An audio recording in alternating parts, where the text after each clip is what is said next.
മലപ്പുറം നിലമ്പൂരിൽ സാമൂഹിക മാധ്യമങ്ങളിലൂടെ വ്യാജ പ്രചരണം നടത്തുന്നവർക്കെതിരെ പോലീസിൽ പരാതി നൽകി ഹരിത കർമ്മ സേനാംഗങ്ങൾ.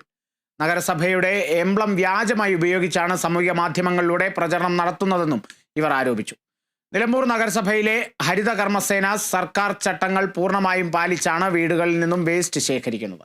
നിലമ്പൂർ നഗരസഭയിലെ ഹരിതകർമ്മ സേനാംഗങ്ങളെ അഴിമതിക്കാരാക്കി കാണിക്കാനുള്ള ബോധപൂർവമായ ശ്രമമാണ് സാമൂഹിക മാധ്യമങ്ങളിലൂടെ ചിലർ നടത്തുന്നതെന്നും വാസ്തവവിരുദ്ധമായ കാര്യങ്ങൾ സാമൂഹിക മാധ്യമങ്ങളിലൂടെ നടത്തുന്നവർക്കെതിരെ ശക്തമായ നടപടി വേണമെന്നും ഹരിത സേനാംഗങ്ങൾ ആവശ്യപ്പെട്ടു.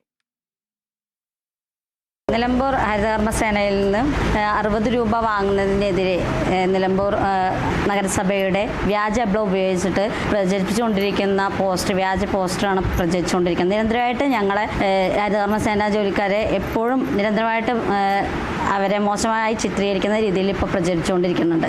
ഇതിനെതിരെ ഞങ്ങൾ ഹരിതകർമ്മസേന അംഗങ്ങൾ എല്ലാവരും കൂടിയിട്ട് നിലമ്പൂർ പോലീസ് സ്റ്റേഷനിൽ ഒരു പരാതി നൽകി. ഇന്നലെ മുതലാണ് ഞങ്ങളുടെ ശ്രദ്ധയിൽപ്പെട്ടിട്ടുള്ളത്. പക്ഷേ ഇത് നിരന്തരമായിട്ട് ഇതിന് മുമ്പായിട്ടാണെങ്കിലും ഹരിതകർമ്മസേനാംഗങ്ങളെ നിരന്തരമായിട്ട് മോശപ്പെടുത്തുന്ന രീതിയിൽ തന്നെയാണ് എപ്പോഴും അവർ പ്രചരിച്ചുകൊണ്ടിരിക്കുന്നത്.